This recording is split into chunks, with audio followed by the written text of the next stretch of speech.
área caribeña.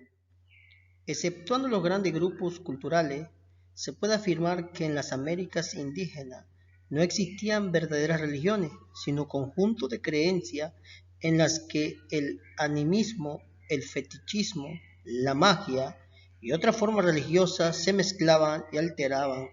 La vida social estaba íntimamente relacionada con todas estas creencias, como lo demuestra el toteísmo. ¿Qué es el toteísmo? El toteísmo es, pues, el complejo de creencias organizadas alrededor de un tótem. Se considera que el tótem tiene una relación especial con los miembros del grupo totémico. Frecuentemente los miembros de un clan o linaje creen que, de algún modo, descienden de un animal totémico. La relación mística con el objeto totémico es, con frecuencia, un principio importante en la organización social del grupo. Toteísmo en América. Los misioneros jesuitas que trabajaron en Canadá fueron los primeros en dar a conocer este fenómeno. En el siglo XVII, para explicar su origen se han elaborado diversas teorías: la del nombre, la de la transmigración, la del alma externa, la económica y de la concepción. Los indígenas creían que todas las cosas en la naturaleza tenían un espíritu y estaban animadas. Por sentirse impotentes frente a tantas fuerzas espirituales, buscaban aliarse con algunas de ellas, tomando como guía a una de esos poderes. Algunos creían que el tótem formaba parte de su vida como aliado, mientras que otros solo lo invocaban cuando necesitaban de su ayuda.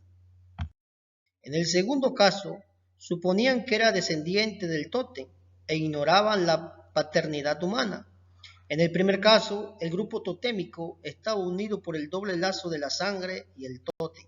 Si les daba más importancia a la vida que les venía del tótem, se sentían unidos por este. Así que explica la existencia del tótem para toda la tribu y de todo tótemes particulares y la presencia de más de un tótem.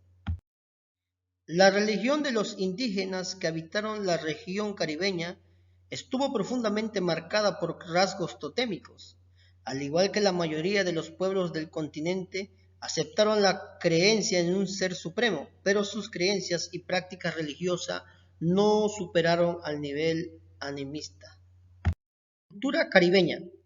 En el momento de la llegada de los españoles, estas islas estaban habitadas por pueblos de lenguas diferentes. Los taínos eran un pueblo de agricultores neolíticos procedente de América del Sur que formaban parte del grupo arawak. Los iboneis o guanahatabey representaban una cultura no agrícola de tipo mesolítico que habitaba en cuevas y fabricaba toscos objetos de conchas y piedras. Los caribes vivían en poblados, empleaban piedras sin pulimientos, hachas de piedra, cerámica, objetos líticos, enigmáticos y practicaban la agricultura. Había también otros grupos menores de todos estos pueblos. Los más importantes en el momento de la conquista fueron los arawak y los caribes. Religiones caribeñas. Los arawak eran apacibles y amistosos, razón por la cual desaparecieron pronto frente al conquistador español. Su medio de vida era la agricultura, mandioca y maíz. Entre los arawak, el grupo más notorio fue el de los taínos, que habitaron en Puerto Rico y Haití. No se tiene mucho conocimiento seguro acerca de la cultura religiosa de estos pueblos. Solo se sabe que no representaban gráfica o escultóricamente a sus dioses mayores. Si lo hagan con los menores, a quien tallas en piedra, en particular a la diosa Huamasex, diosa de las tempestades, del viento y del agua. Los taínos creían en la existencia de los espíritus o almas, no solo en sus propios cuerpos, sino también en algunos árboles, rocas y otros fenómenos naturales. Los espíritus de los vivos se llaman goéis, mientras que de los muertos se llaman opia. Durante la vida los goéis podían dejar el cuerpo, pero después de la muerte iban como opias a un paraíso terrenal llamado Coaibay, que se decía era un valle remoto en alguna parte de la isla española. Los taínos eran diestros talladores. Algunas de sus obras más características eran unas piedras o talladas de madera, a veces de 3 puntas, que se supone eran ídolos. En estos semi, como se los denominan, habitaba el espíritu de un poderoso cacique difunto. Se trataba de genios protectores individuales. Los semi eran utilizados para dominar a los espíritus de la naturaleza y de los antepasados, a fin de obtener poder sobrenatural. Se les atribuían poderes especiales, por eso cada individuo debía tener su semi, que podía adoptar la más diversa forma. Algunos eran grotescos, otros eran más antropomorfos, con forma humana, y otros representaban animales o plantas. Entre los taínos, el ser supremo se llama Yokohamu y tenía su sede en el cielo. Era indiferente a los hombres, por lo cual las plegarias de esto no lo alcanzaban. De allí que, para gozar de su favor y especialmente de la lluvia necesaria para la siembra, los taínos apelaban a los semis, quienes influían sobre Yokohamu y revelaban el futuro. Los taínos también tenían diversos ídolos de maderacón, forma humana o de pájaros, que utilizaba para comunicarse con el mundo de los espíritus. Los brujos sacerdotes servían de intermediarios entre el mundo y el mundo terrestre de los muertos. Los caribes. Los caribes llegaron a la región poco tiempo antes de la conquista española. Eran muchos más belicosos que los arawak y casi no han dejado huella de su paso. La caza de cabezas y el canibalismo formaban parte de sus costumbres guerreras. Su religión era más bien un culto a los antepasados, dedicados a sus imágenes, representándolos con calaveras y huesos de los difuntos.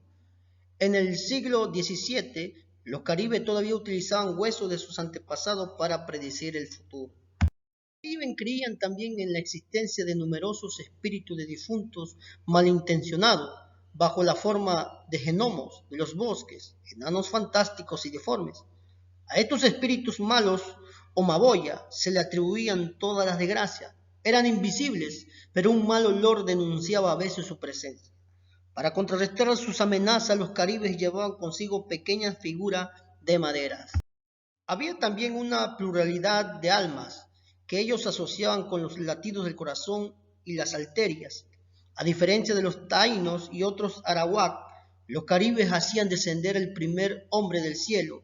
Es precisamente al cielo a donde regresaba después de su muerte el alma principal del hombre que vive en el corazón.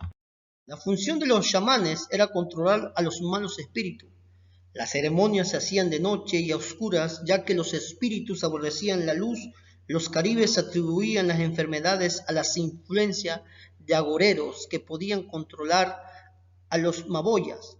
Los chamanes ayudaban a identificar al causante del mal, efectuaban las curas siguientes las indicaciones de sus propios maboyas.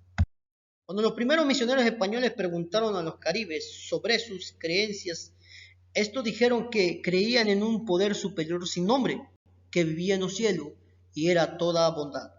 Consideraban a la tierra como madre indulgente que les proveía de todo lo necesario para la vida. El sol, la luna y otros cuerpos celestes eran humanos. El sol era varón mientras que la luna era mujer.